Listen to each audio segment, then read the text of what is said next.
Mas pinaigting ng kapulisan ng buong gitnang Luzon sa ilalim ng matatag na pamumuno ni Police Brigadier General Ponce Rogelio I. Peñones Jr., Regional Director ng Police Regional Office 3, ang kanilang preparasyon laban sa banta ng Bagyong Krising bilang bahagi ng Regional Disaster Preparedness and Response Efforts. Bilang bahagi ng pinaigting na disaster preparedness ng kapulisan, nagsagawa ng accounting at masusing inspeksyon ng Search and Rescue Team at kagamitan ang mga kapulisan sa iba't ibang probinsya ng rehiyon na apektado ng nasabing bagyo. Samantala, agarang umaksyon ang lahat ng istasyon ng pulisya sa iba't ibang lalawigan sa direktiba na bantayan ang mga lugar na lubhang maaapektuhan ng malakas na ulan, pagbaha at posibleng landslide. Nakadeploy na rin ang mga pulis sa mga flood-prone at landslide-prone areas upang magsagawa ng regular na monitoring at agarang aksyon kung kinakailangan. Bukod sa presensya ng kapulisan sa mga kritikal na lugar, naka-standby na rin ang mga search and rescue teams ng bawat probinsya sa rehiyon upang tumugon sa anumang insidente o evacuation effort.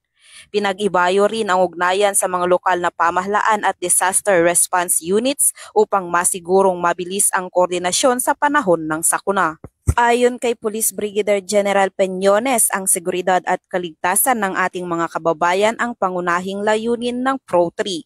Aniya, hindi na kailangang hintayin pa ang pinsala ng bagyo sapagkat nakahanda ang buong hanay ng Pro-3 para sa agarang aksyon. Samantala, nananawagan din ng mga otoridad sa mga mamamayan ng gitnang Luzon na manatiling mapagmatsyag, makinig sa opisyal na anunsyo ng pamahalaan at agad na iulat sa pinakamalapit na himpilan ng pulisya ang anumang insidente na nangangailangan ng agarang tugon. Ang hakbang na ito ay sumasalamin sa matibay na paninindigan ng kapulisan ng gitnang Luzon na nagbibigay prioridad sa kaligtasan, disiplina at malasakit sa komunidad lalo na sa panahon ng kalamidad. Mula dito sa gitnang Luzon, ako ang iyong PNN correspondent, Patrolwoman Jilliad Vincula Peña, alagad ng batas, tagataguyod ng Balitang Pulis.